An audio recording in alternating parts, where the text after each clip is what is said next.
Tak, tady můžeme vidět, jakž takž ještě zachovalý bunkr civilní obrany z důvodu, aby nedošlo k nějakému rabování a kradení železa sběračama, tak nebudu uveřejňovat kde, ale vidíme, jakž takž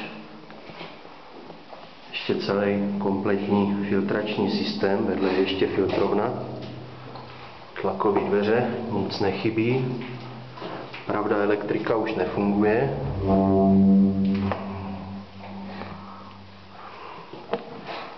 Tady máme první místnost, hned vedle je sklad materiálu.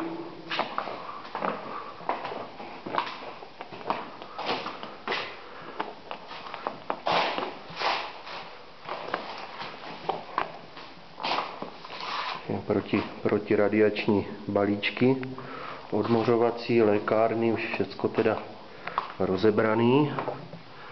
V dalším skládku tady máme boty, prostředky na odmořování, pumpy na postřiky. Nechybí tady ani takový detail jako terče na střílení na vzduchovku. 2 kusy. Co tady máme dál vedle skladu? Vedle skladu je naskladňovací, řekněme, komora. Tady jsou několika tunové dveře. Hnedka vedle komory máme filtrační komoru. Můžeme vidět, že do dneška je stále osazená sadou filtrů a 2 ventilátory. U těch šlo v případě výpadku elektrické energie točit i klikou. Ovšem točit takový větrák, to musela být docela fuška. Sada ještě zaplombovaných náhradních filtrů. Tak, tady nám to končí.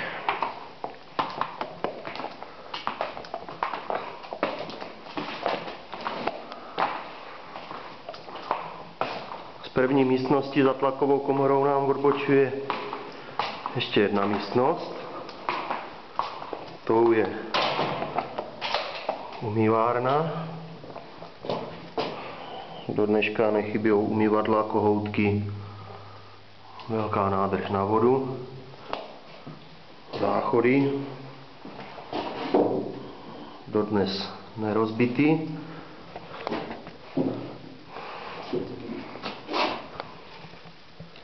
Pak nějaký asi přípravky na dezinfekci vody. 2 dekle, buď to studna nebo septik. Oddeklovávat ty nebudem. A ještě nás čeká jedna místnost. To bude nejspíš velitelství štábu civilní obrany. Nechybí mapa. Kuřím, Brno, Královo Pole, no tady ta strana. Telefony. A i takový úsměvný věci, jako je plakát z Grand Prix. Ten už by možná dneska měl na internetu nějakou hodnotu. Nicméně ho tady necháme, protože jsme si řekli, že odsud nic odnášet nebudeme. A tady máme ještě jeden skládek. Nechybí šablony na zakreslování do mapy. Skříň s dalším plakátem 1978, nějaký komunistický.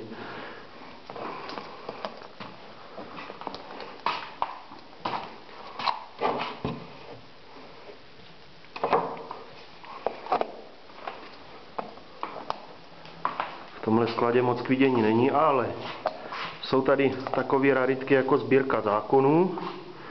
Ročník 2003.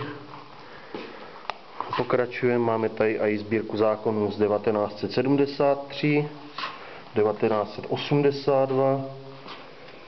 Možná bychom tady našli nějaký starší, když budeme trošku pátrat. 1959, 1958, 1946.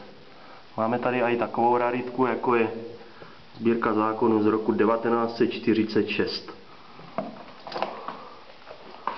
No.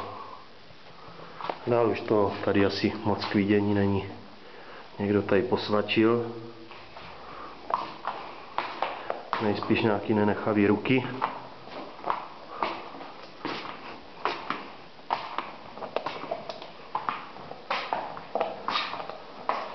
Takže jenom abyste viděli, jak vypadal jakž takž neporušený bunkr civilní obrany. To je všechno a budu se těšit u dalšího videjka. Zatím nashledanou.